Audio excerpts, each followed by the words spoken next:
नमस्कार देवियों और सज्जनों, व्यालोक वाणी में आप सभी का स्वागत है। हमारे साथ हैं आनंद जी और हम लोगों ने एक जो नई सीरीज शुरू की है बतकही की, जिसमें हम लोग फ्री फ्लोइंग बातचीत करते हैं। किसी भी बात से बात शुरू होती है और वो कहाँ अंत होगी वो मुझे और आनंद जी को भी नहीं पता होता है, क्योंकि आनंद जी हारमोनियम के एक्सपर्ट हैं। लेकर कहीं भी निकल जाते हैं, कहीं भी बातचीत को पहुंचा देते हैं। जैसा मैंने कहा कि अगर आप इनसे ईंट की चर्चा करेंगे तो ये आपको कोहिनूर तक पहुंचा देंगे। कैसे पहुंचाएंगे ये आप जानते हैं, देख चुके हैं। तो हमारी इस सीरीज का नाम ही हमने रख दिया है बेबाक बतकही। और इसकी पहली श्रृंखला में हमने कल परसों कुछ बातचीत की थी। आज हम लोग जरा मोटिवेशन पर बात करें। आनंद जी, मेरी तबीयत थोड़ी खराब लग रही है, थोड़ा मोटिवेशन चाहिए। देखिए, ये विचित्र सी दशा है। पुराने जमाने में ये मोटिवेटर्स होते नहीं थे, मतलब कम से कम हम लोगों के दौर तक। क्या था कि हम लोगों के दौर तक जो था, वो पाने के लिए हम लोगों के पास बहुत सी चीजें होती थी। अब जैसे एक साधारण सी चीज, आप एक पायलट का जो पेन होता है, उसकी भी अगर बात कर लें तो देखिएगा कि हम लोगों के जमाने में 25 रुपए का वो पायलट पेन जो होता था, वो नॉर्मल लोगों के लिए उपलब्ध ही नहीं होता था। या तो कोई विदेश से आएगा तब उसके पास से वो पायलट पेन आपको मिल जाएगी, या फिर कोई आपके जान पहचान का हो जो कि नेपाल जा रहा हो, बॉर्डर पर जा रहा हो, ये जो बैरेज जिसको कहते हैं, बीरपुर बैरेज, वहां जा रहा हो, तो तब उसको मिल जाएगी वो पार्कर पायलट पेन। और पार्कर वगैरह तो खैर होता ही नहीं था।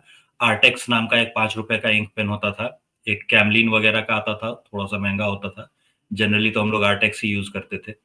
तो ये सारा कुछ आप होता फिर था। वो भूल अब गए। आप फिर वो भूल गए। जगत प्रसिद्ध ब्रह्मांड के एकमात्र ईमानदार सर्वश्री केजरीवाल जी की जेब में वो ब्लू कैप वाली रेनॉल्ड्स नहीं, जब रेनॉल्ड्स हम तो लोगों बाद के में आया जमाने था में ना। आई थी। 10वीं के जमाने में रेनॉल्ड्स ज, आया था। जब आई थी तो भाई साहब तालका मच गया था उसका। हाँ, रेनॉल्ड्स, और रेनॉल्ड्स के साथ साथ दो और ब्रांड आए थे। एक आया था रोटोमैक, जो कि आजकल बंद हो गया। बीच में कुछ उस पे मामले चले थे, तो रोटोमैक कंपनी जो थी वो अभी हाल में ही बंद हो गई। एक और आया था, मित्सुबिशी नाम का होता था वो। तो मित्सुबिशी जो था वो महंगा था, 8 साढ़े 8 रुपए का होता था। रेनॉल्ड और रोटोमैक जो थे, ये दोनों 5 5 रुपए के होते थे। तो ये पेन्स हम लोग के पास उपलब्ध होते थे, 5 रुपए वाले। लिखो फेंको पेन पेन का जमाना ही नहीं था। लिखो फेंको वाला पेन कोई इस्तेमाल नहीं करता था, क्योंकि लिखो फेंको में मेरे ख्याल से अभी भी वो गड़बड़ी होती है कि शर्ट की जेब में अगर आप डालें तो नीचे की तरफ से स्याही उसकी कभी भी बह सकती है। तो शर्ट आपकी कई बार खराब हो जाती आनंद जी जिसको बहुत सभ्य भाषा में नीचे की ओर स्याही गिर जाना, उसको हम लोग कहते थे ढबक गया है। पूरा है। पेन ढबक के नाश दिया। ये पॉकेट में पूरा ब्लू काला लग जाता था जी। शर्ट के कॉर्नर पे वो जो लगा हुआ होता था स्याही का दाग, उससे लोगों को पता चलता था कि ये छात्र है या छात्रा है। छात्रा तो नहीं शर्ट पहनती थी, छात्र है ये पता चल जाता था। खैर, तो ये पेन जुगाड़ना भी एक बहुत मुश्किल काम हुआ करता था। तो हम लोगों के पास उद्देश्य एक हमेशा होता था कि अगर हम लोग 50 पैसा सिक्का ले लेकर के और उसको गुल्लक में जमा कर रहे हैं, तो हम लोगों का इरादा होता था कि साल भर में हम इतने पैसे जमा कर लेंगे, या 2 महीने 4 महीने में इतने पैसे जमा कर लेंगे कि उससे हम एक पायलट पेन खरीद सके। ये हमारे पास एक उद्देश्य जो होता था वो स्पष्ट होता था। आज की पीढ़ी को आप देखेंगे तो उसके लिए ये सारी चीजें जो है वो सहज उपलब्ध है। उसको जो चाहिए, अब अगर वो सोच रहा है कि एक आईफोन 15 चाहिए, तो किसी भी तरह से वो बचत करके, अपनी बचत से लाखों बचा करके, और उससे वो आईफोन 15 तो नहीं खरीद सकता, आईफोन 16 नहीं खरीद सकता। तो उसको चाहिए होता है मोटिवेशन। तो भाई, आपने अपने सपने कुछ अनुपात में नहीं बढ़ाए हैं। आपकी जो आय है या आपके जो स्रोत है, उतनी चादर, जितनी आपकी चादर है उतने आपने पैर फैलाने के बदले आपने अपने पैर जो है वो ज्यादा ही कुछ फैलाने का सोच लिया है। तो जाहिर सी बात है कि भाई आपको जो है एक्स उसमें जितनी बार असफलता मिलती है आपको, उतनी बार आपको निराशा होती है। निराशा होती है तो फिर आप किसी और स्रोत से मोटिवेशन मिल जाए आपको, इसकी देखिए, कोशिश भी करते हैं। आप फिर बहुत दूर तक मोटिवेशन की बात हुई थी। आप पता नहीं रोटोमैक और इसमें, भाई देखिए दर्शकों श्रोताओं, हमारे हमारी किशोरावस्था तक, मतलब अब ऐसा नहीं है कि हम लोग बहुत आदम जमाने के हैं, लेकिन इन 30 वर्षों में जो तीन धाराएं आई हैं एलपीजी की, लिबरलाइजेशन, प्राइवेटाइजेशन, ग्लोबलाइजेशन, उसने जितने परिवर्तन लाए हैं उस हिसाब से हमारी पीढ़ी, मतलब मैं और हमसे पहले वाली आनंद जी की पीढ़ी, जो अभी 50 साल के होने वाले हैं, इनका 50वां वसंत आने वाला है, तो जोक्स अपार्ट, हमारी जो पीढ़ी थी उसके पास एंजाइटी, पैनिक अटैक्स या डिप्रेशन नाम की चीज नहीं थी। अगर मान लीजिए गलती से कोई कह देता कि डिप्रेशन है, तो दादी की प्रतिक्रिया क्या होती मेरी? अब तो वो स्वर्गीय हैं, उनकी प्रतिक्रिया होती कि हाँ बबुआ जा, ठीक से रहिया हुआ, बढ़िया से कमैया खइया। पिताजी की प्रतिक्रिया थप्पड़ के तौर पर मिलती, और दोस्तों की प्रतिक्रिया होती, हाँ इसको डिप्रेशन है, बैठो बैठो बैठो, अरे डिप्रेशन है, डिप्रेशन कहाँ है, दिखाओ तो यार, नाक में है, मुंह में है, मतलब आपका मजाक बना दिया जाता है। आज भी हमारे देश में मानसिक व्याधियों को बहुत अच्छी निगाह से नहीं देखा जाता है। अव्वल तो आप जैसे ही किसी साइकियाट्रिस्ट के पास जाएंगे तो कह दिया जाएगा कि पगला भौगले, पगला भौगले या पगला गई, और वो जो स्टिग्मा है वो आपका जीवन भर पीछा करेगा। दूसरी बात ये है कि चीजें कम थी, बहुतेरी मारकाट नहीं थी, तो ये एंजाइटी, पैनिक अटैक वगैरह नहीं होता था, क्योंकि हमें 30 वर्षों तक 30 लाख रुपए कर्ज लेकर और 1.5-2 लाख ईएमआई देने का कोई शौक नहीं था।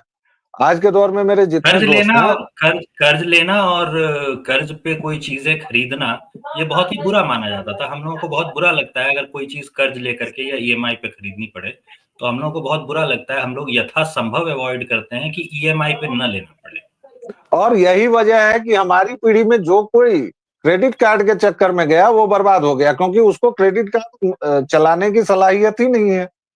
वो तो एक बार में हाउ हाउ करके पूरी जो उसकी सीमा होती है वो एग्जॉस्ट कर लेता है, उसके बाद बेचारा दे ही नहीं पाता है। उसके बाद उसका चक्रवृद्धि ब्याज भरो, उसके बाद उसका सब कुछ करो। लेकिन इन सब से इतर एक चीज जो ये है कि आजकल जो मोटिवेशन का, हालांकि मेंटल जो चैलेंजेस हैं, मानसिक जो व्याधियां हैं, उसमें भी आनंद जी बहुत अभिजातवाद चलता है, बहुत छुआछूत चलती है, और लोग हम लोगों को मनुवादी, ब्राह्मणवादी कहते हैं। मैं तो कहता हूं कि इसमें ब्राह्मणवाद है भाई, इसमें मनुवाद है। आप देखिए, दीपिका जी को हुआ डिप्रेशन या जो भी, तो वो राष्ट्रीय न्यूज बनी। उन्होंने आकर बताया कि उस डिप्रेशन के दौर में वो यत्र तत्र सर्वत्र सो जा रही थी, लेकिन उनका दिल जो था, माइंड यू, दिल, वो कौन है, सिंह है या कपूर, रणवीर सिंह, नहीं पहले तो वो कपूर के साथ थी, अब किसके साथ हैं? सिंपल तरीके से समझिए, पहले वो बिना दाढ़ी वाले के साथ थी, ठीक है, बिना दाढ़ी वाला तौलिए वाला जो नंगा था उसके साथ थी। अब जो दाढ़ी वाला नंगा है ना उसके साथ है। तो बहुत सिंपल अच्छा, सी लेकिन डिफरेंस है। लेकिन अब ऐसे तो दाढ़ी कौन वाड़ी कौन भी सा है सब, वो तो याद नहीं है।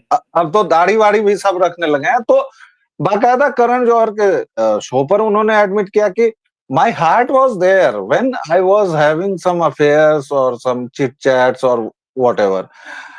तो ये जो चीज है, और उन्होंने इतना ग्लैमराइज कर दिया है ना, जैसे वो एक सेशन के लिए जाएंगी, लाख रुपया दे देंगी किसी को, कि सामान्य तौर पर जो बेचारा इन या बेचारी इन समस्याओं से जूझ रही होगी वो पागल सचमुच हो जाए, क्योंकि आपने मानसिक रोगों को भी ग्लैमराइज कर दिया। उसी तरह मोटिवेटर्स हैं कि अपने स्वास्थ्य का ख्याल नहीं है, वो एक माहेश्वरी था, पता नहीं कौन, मुझे तो पता चला कि वो खुद डिप्रेस्ड है, और उसने अपना संदीप इलाज संदीप इलाज माहेश्वरी। करवाया। संदीप माहेश्वरी, राइट। खुद डिप्रेशन में चला और वो गया। इलाज करवा के तो आया और इसमें फिर देखिए, इसमें बकवास कर रहा है, फिर बकवास कर रहा है, और और लोग फिर फिर से उसको मोटिवेटर सुन ही रहे हो हैं, गया है। और फिर से लोग उसको मोटिवेटर बना दिए हैं। गजब हाल है। तो देखिए, इसमें आपको हम आपका ही एक पुराना वाला जो उदाहरण था थोड़ी देर पहले वाला, एलपीजी वाला, वो याद दिला दें। हमारे जमाने में जो समस्याएं होती थी, मेरी जो सबसे बड़ी समस्या रहती थी, तो या आपकी जो समस्या रहती होगी, वो ये थी कि एलपीजी से ही जुड़ी हुई समस्या थी। हम लोगों के लिए जो एलपीजी गैस का सिलेंडर होता था ना, वो एक गैस गोदाम होता था जो कि शहर के बाहर होता था।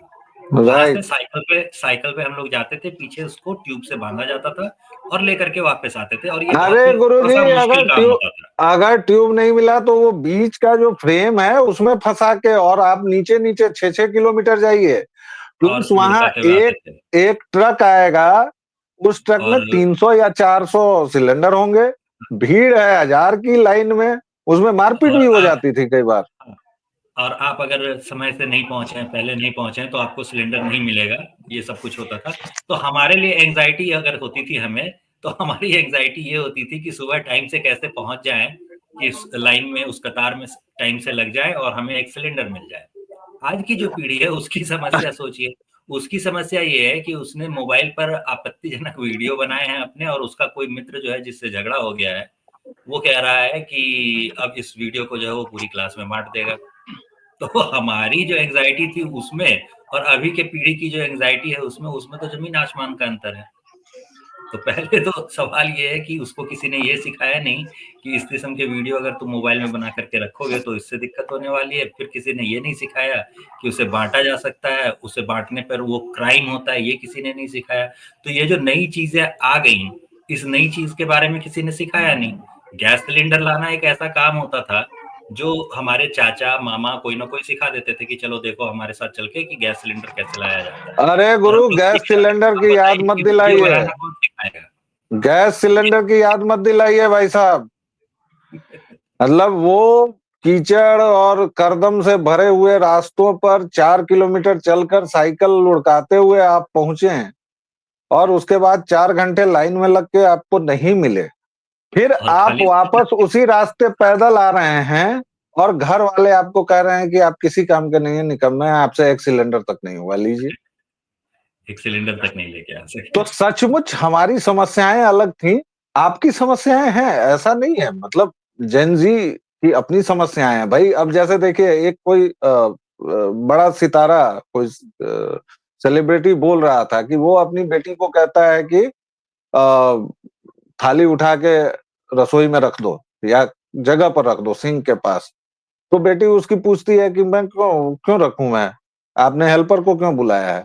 अच्छा, आजकल नाम भी बड़े बदल गए हैं। पहले नौकर था, रामू काका थे, आजकल वो डोमेस्टिक हेल्प हो गए हैं। जैसे महिलाओं को झुनझुना थमाया गया है, हाउसवाइफ की जगह होम मेकर। आहा, क्या अच्छा है। अब होम मेकर कहने से और हाउसवाइफ कहने से अंतर क्या पड़ गया? खैर, अब इस पर एक लंबी बहस हो जाएगी कि भाई दिव्यांग और विकलांग में क्या था और नहीं था। लेकिन एक बात जो दिमाग में आई, और चूंकि ये फ्री फ्लोइंग बात है, तो वो समझ में आता है कि आप की जो समस्याएं हैं सचमुच, अब आप, जैसे मैं देखता हूं मेरे बेटों की जो समस्या है, अब मेरे बेटे की समस्या है कि उसे पनीर खाना है कि गोभी खाना है, ये उसके लिए समस्या है, या उसको पिज्जा खा लेना है, क्योंकि फास्ट फूड उसको चाहिए। हमारे जमाने में फास्ट फूड था ही नहीं भाई। 8:30-9 बजे फास्ट फूड था माता ना, जी। समोसा होता था, समोसा अरे होता था। वो शाम में आप इंतजार कीजिए, और बाकायदा वो जब मौसा मामा आते थे तभी। पिताजी कहाँ भैया, कोई चाचा वाचा आए तो ले गए खिलाने या हो गया। अब तो आलम ये। और भाई साहब, हर एक घर का रूटीन था कि सुबह माता जी वो लकड़ी के चूल्हे पर, कोयले पर रांध देती थी 9 बजे तक। हम लोग मजे से भात दाल भुजिया बढ़िया चाप के और चले जाते थे स्कूल। फिर स्कूल से आए तो खाना खाए। तो ये पूरा जो परिवर्तन हुआ है, और इस दौर में अब जैसे एक वो विनाश अपकीर्ति नाम का कोई है मोटिवेटर, एक कोई बोझा है, एक कोई पान सर है। मैं इन लोगों को एक आध बार मैंने सुनने की कोशिश की। अब वो अपकीर्ति तो खैर मेरे सामने आ जाए तो उसको जुतियाने का मन है, क्योंकि उसने माँ सीता के बारे में जो बिना पढ़े लिखे बकवास की थी। और ये बोझा तो खैर पता नहीं क्या क्या बोलता रहता है कि गुंडा बनो, कट्टा ले आओ, क्या क्या। उसी तरह वो पानसर भी है पटना का, वो अच्छा। है कौन वही नहीं पता। और वो क्या क्या सिखाता है। अच्छा, ये सब यूपीएससी की तैयारी का करवाते हैं, और यूपीएससी में ये चीजें कब पूछी जाती हैं मुझे ये नहीं समझ में आया। भाई हमारे भी कई दोस्त यूपीएससी करके बैठे हुए हैं, अच्छे अच्छे पदों पर हैं। लेकिन ये लोग जो बोलते हैं वो सब चीजें यूपीएससी के सिलेबस में कब आई मुझे नहीं पता चला। ये जो नहीं, ये पूरा मजेदार मोटिवेटर्स का चीज तंत्र। इस मजेदार चीज के बारे में हम कुछ नहीं कहेंगे, क्योंकि न तो हमने खुद कभी यूपीएससी का एग्जाम दिया है, ना ऐसे मित्र हैं मेरे जो कि यूपीएससी का एग्जाम देते रहे हों। तो ये चीज पढ़ाते हैं या नहीं पढ़ाते हैं ये नहीं पता। एक एथिक्स का पेपर तो पढ़ाते हैं, लेकिन एथिक्स से फिर बाद में यूपीएससी में ज्वाइन करने के बाद कोई लेना देना रह जाता है कि नहीं रह जाता है, ये एक अलग चर्चा का विषय हो जाता है। हाँ, इसमें हम एक चीज जरूर आपको याद दिलाना चाहेंगे कि एक अभी हाल में एक सर्वे आया है, एक रिपोर्ट आई है, रूटर्स और दूसरी बड़ी संस्थाओं ने मिलकर किया था।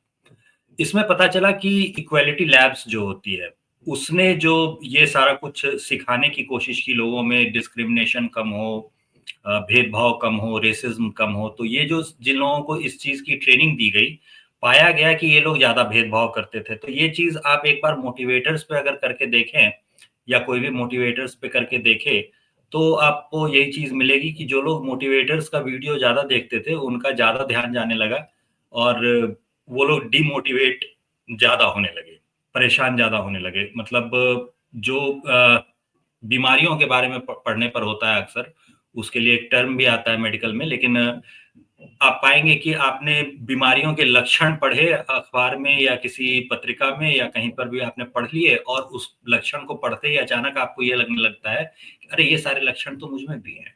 तो मोटिवेटर्स जो बोल रहे होते हैं, उनका अगर आप सुन लेंगे तो आपको मैं अक्सर बीमार फील हूँ। होने लगेगा कि यार डिमोटिवेटेड तो मैं भी हूँ, डिप्रेशन में मैं भी हूँ, तो मुझे भी कुछ करना चाहिए।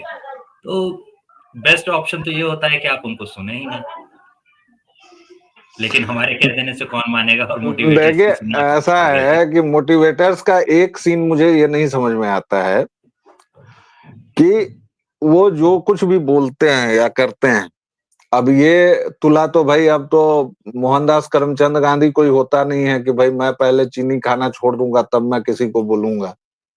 हालांकि ये भी मुझे एक अर्बन लेजेंड ही लगता है, क्योंकि उनके पूरे व्यक्तित्व को जब मैं समझता हूँ और पढ़ता हूँ तो मुझे नहीं लगता कि वो व्यक्ति इतना कुछ महान काम कर सकता है। लेकिन खैर चलिए, अब वो जो है सो है। मोटिवेटर्स का सबसे बड़ा रायता ये है कि आज की डेट में जो भी हमारे बच्चे बच्चियां, जो भी जनजी के लोग हैं, उनको बेसिक्स से हटा दिया है। भाई हमें डिप्रेशन क्यों नहीं होता था? होता ही होगा। पैनिक अटैक क्यों नहीं होता था? होता ही होगा भाई। हाँ, हमारे समय में आपके पास परिवार नाम की एक संस्था थी। अब क्या है कि धीरे धीरे परिवार छूट रहे हैं, एकल परिवार हो गए हैं। बड़े महानगरों में माता पिता दोनों कमाते हैं, तो बच्चे क्या हैं? आया, क्रचेज और दोस्तों के सहारे हैं। अब ये दोस्त भाई हमारे जमाने के तो है नहीं कि दोस्त है तो दोस्ती के लिए जान दे दबो या जान ले लो कि दोस्त के कॉल को चलता है देख लीजिए। ऐसा होता नहीं है। तो अब जो मामला हो रहा है, और मुझे इस पीढ़ी के साथ सहानुभूति है, जिन जी के साथ, क्योंकि ये बिल्कुल अलग फ्रंट पर है। ऊपर से सांस्कृतिक हमला इतनी बुरी तरह का हुआ है, सांस्कृतिक परिवर्तन इतने हुए हैं। आपके पास एक बाप नहीं है जिससे आप बात कर सकें, आपके पास माँ नहीं है। हम लोगों के पास बाप नहीं होते थे, मतलब वो अप्राप्य किस्म के होते थे कि भाई दूर हैं, उनके पास कुछ जाओ तो भाई एक दूरी थी। आज के पापा लोग डैड डैडा दोस्त हो गए हैं, लेकिन वो बात खत्म हो गई है। हमें कोई भी पर आज भी कोई समस्या होती है तो मैं अपने बाबूजी से सीधे कह सकता हूँ, फोन उठाया, कहा कि ये समस्या है, बिना ये विचार किए कि वो क्या कहेंगे। अरे बाप, उनको पता चल गया तो क्या होगा? नहीं। क्या ये आपके पिता के साथ आपके संबंध हैं? क्या ये आपकी माता के साथ आपके संबंध हैं? अगर इन दोनों के साथ नहीं है तो क्या आपके जीवन में कोई ऐसा व्यक्ति है जिसके साथ आप ये कह सकते हैं? कोई भी समस्या हो, कोई भी परेशानी हो, जो आनंद जी ने बताया कि आपके वीडियोज हैं किसी के पास, वो समस्या तक क्या आप किसी को बेहिचक अपनी सारी बात कह सकते हैं? अगर एक भी व्यक्ति ऐसा आपके पास है तो मुझे नहीं लगता ये मोटिवेटर फोटिवेटर की जरूरत है। देखिए, उसके उसके अलावा भी एक चीज होती है, उसके अलावा एक चीज ये होती है कि जब आपको प्यास लगती है तब आप कुआं खोदना शुरू करते हैं। जो गीता जैसी पुस्तकें हैं आपके पास उपलब्ध हैं, आप उनको पहले से पढ़ के रखिए, या बच्चों को भी आप अपने बताना शुरू कीजिए कि भैया तुम 8वीं 10वीं में पहुंच गए हो, तो इसका ये मतलब नहीं कि तुम अपनी बाकी किताबें ही पढ़ते रहो। 3 घंटे लगते हैं पूरी भगवत गीता को पहले पन्ने से आखिरी पन्ने तक पढ़ने में। 3 घंटे, उससे ज्यादा नहीं लगेगा। मुश्किल से 3 घंटे लगते हैं। अगर सिर्फ आप मान लीजिए कि आप संस्कृत नहीं पढ़ पा रहे, सिर्फ रुक हिंदी जाइए, रुक अनुवाद वाला जाइए, हिस्सा रुक पढ़ रहे जाइए, हैं। रुक जाइए, सब्र करो दोस्तों। इस आदमी की बात पर यकीन मत कीजिएगा, क्योंकि ये आचार्य है, ये गीता पिछले कुछ सालों से लगातार पढ़ रहे हैं। आप कोई भी संस्कृत की किताब शुरू करेंगे तो शुरुआत में कठिनाई होती है, इसलिए ये घंटे कितने लगते हैं नहीं लगते हैं, आप मान लीजिए पूरा दिन लगता है, 8 घंटे मान के चलिए। आगे बताइए मोटिवेटर साहब। तो आप उसको पहले से पढ़ के अगर रखे रहेंगे, तो आपको अंतिम समय में जब प्यास लगी हुई है, जब डिमोटिवेशन जैसी स्थिति आपकी बनी हुई है, डिप्रेशन में आप है, उस स्थिति में है, तो उस समय आपको कुआं खोदने की जरूरत नहीं पड़ेगी। और क्या हुआ था, ये आपको एक किताब के रेफरेंस से आपको पता चलता रहेगा। आप भगवत गीता देखेंगे तो पहले अध्याय में ही यही चीज बताई जाती है कि डिमोटिवेटेड होकर के, डिप्रेस्ड होकर के अर्जुन जो है वो रथ के पिछले हिस्से में बैठ जाता है, और उसके बाद कृष्ण उसको बाकी के 17 अध्यायों में समझाना शुरू करते हैं। और समझा बुझा करके जब उसे रेडी करते हैं तो 18वें अध्याय में वो फिर से युद्ध के लिए खड़ा हो जाता है, तैयार हो जाता है, और अपना काम जो है वो फिर से करना शुरू कर देता है, कर्म में लग जाता है। जो उसकी बीच की स्थिति थी, मतलब दूसरे अध्याय से लेकर के और 18वें अध्याय तक उस स्थिति में नहीं रह जाता, उस मानसिक स्थिति से वो उबर चुका होता है। तो ये मोटिवेशन का ग्रंथ है। आप इसको धार्मिक ग्रंथ ना लेकर के सिर्फ मोटिवेशन के ग्रंथ की तरह भी लेंगे तो भी आपका काम चल जाएगा। एक आध बार पहले से पढ़ के रखे रहेंगे तो सुविधा होगी। बहुत से वीडियोस आपको यूट्यूब पे मिल जाएंगे जो भगवत गीता के बारे में बता रहे होते हैं, समझा रहे होते हैं। मेरे खुद के कई वीडियोस मेरे चैनल पे मिल जाएंगे आपको। तो उनको देखिए, उनसे सीखिए, और खुद से एक बार किताब उठा करके उसको पढ़ लीजिए। तो आपको इस मोटिवेशनल वाले जो चक्कर है, इसमें पढ़ने की आपको ज़रूरत ही नहीं पड़ेगी। किसी ऐसे आदमी की आपको सलाह क्यों लेनी है, जो कि खुद ही डिप्रेशन में चला जाता हो, खुद ही जो कुछ गलती करके और 50 गालियाँ खा रहा हो पूरे समाज की, उसकी बात आपको क्यों सुनने की ज़रूरत है? जब तक सोशल मीडिया का दौर नहीं था, तब तक आप इनके वास्तविक चरित्र से परिचित नहीं थे। अभी आप जैसे देख लीजिए, एक देवदत्त पटनायक होता है, लोग काफ़ी उसकी किताबें पढ़ रहे होते थे। अब जब सोशल मीडिया का दौर है, तो लोगों को पता चल गया है कि वो कैसा गालीबाज है, लोगों के साथ कैसी बदतमीज़ी भरी बात करता है। तो अब धीरे-धीरे करके लोगों का जो मोह भंग था, वो होना शुरू हुआ है। तो ये चीज़ जो होगी, ये बार-बार होगी, तो किसी और का समझाया, किसी और का लिखा हुआ, किसी और का मोटिवेटर, तथाकथित मोटिवेटर का बताया हुआ पढ़ने की आपको ज़रूरत नहीं है। आप खुद से वो किताब उठा सकते हैं, आप पढ़े-लिखे हैं, सक्षम हैं, वो इतनी ऐसी कोई कठिन भाषा में नहीं लिखी हुई कि आप उसको पढ़ के समझ ना पाएँ। 1 बार में नहीं होगा, 2 बार में होगा, 3 बार में होगा। स्कूल की सारी किताबों में आपने ऐसा किया है। फिज़िक्स की किताब बार-बार पढ़ी है, हिस्ट्री की किताब बार-बार पढ़ी है। भगवत गीता 2-3 बार पढ़ लेंगे तो ऐसा कोई नुकसान नहीं होने वाला। तो उठाइए, बहुत कम कीमत पर गीता प्रेस की दुकानों पर, स्टेशन पर उपलब्ध है। उठाइए और पढ़ लीजिए। एक आध बार पढ़ लेंगे तो ज़्यादातर जो आपकी मोटिवेशन वाली समस्याएँ हैं, वो आपके सामने जैसे ही आएँगी तो वैसे ही आपको पता चलेगा कि इसके बारे में तो अर्जुन पहले ही पूछ चुका है, और ये काम मैं फिर से करने जा रहा हूँ। अच्छा देखिए, अर्जुन भी कैसा था। मैं तो आनंद जी देखिए, जैसे आपकी एक रट है ना, आप घूम फिर कर कहीं से एक खास मजहब के पास पहुंच जाते हैं, उसी तरह मैं भी हर एक समस्या का हल सनातनी बनने पर बता देता हूं। मेरे पास एक ही समाधान है। आप सनातनी हैं तो आपके पास दर्शन है, आपके पास अध्यात्म है, आपके पास श्रीमद् भगवत गीता है महाराज। आप सोचिए, अर्जुन कितना भारी डिप्रेस्ड आदमी था जी, 700 श्लोक तक पीछा नहीं छोड़ा है। वो भी किस आदमी का? भगवान जो है। और भगवान कैसे हैं हमारे? ये वाला नहीं मानोगे, अगला तर्क लो। ये वाला नहीं मानोगे, अगला तर्क लो। बीच में उसको धमकी भी दे देते हैं कि ससुर ज्यादा काबिल मत बनो, ये देखो ये दिव्य रूप है मेरा, तुम हो कौन? 11वें अध्याय में उसको विश्व रूप दिखा दिया गया होता है, ये देखो। और वो कहता है कि डर करके कह रहा होता है कि ये समेट लीजिए इस रूप को। इसके ये देख करके बावजूद मैं डर गया। इसके बावजूद 7 अध्याय तक बतकही करता रहता है। इसके बावजूद वो और आगे जो है वो उसका भाषा, मतलब 11वें अध्याय पे खत्म नहीं होती गीता, आगे और 8 अध्याय तक जाती है। तो जब आप विश्व रूप देख चुके हो तो फिर कि कुछ और सब पूछने कुछ इसी और में घुस कहने। रहा है और सब कुछ इसी से निकल रहा है, ये देख चुके हैं। और उसके बावजूद सवाल किए जा रहे हैं, किस भारी लेवल का डिफरेंस होगा, सोचिए। और किस भारी की हमारी ज्ञान परंपरा है कि अर्जुन का सिर काटने की धमकी नहीं दी। भगवान ने कि मैं भगवान हूं, तेरा सर तन से जुदा हो जाएगा। उन्होंने जवाब दिया।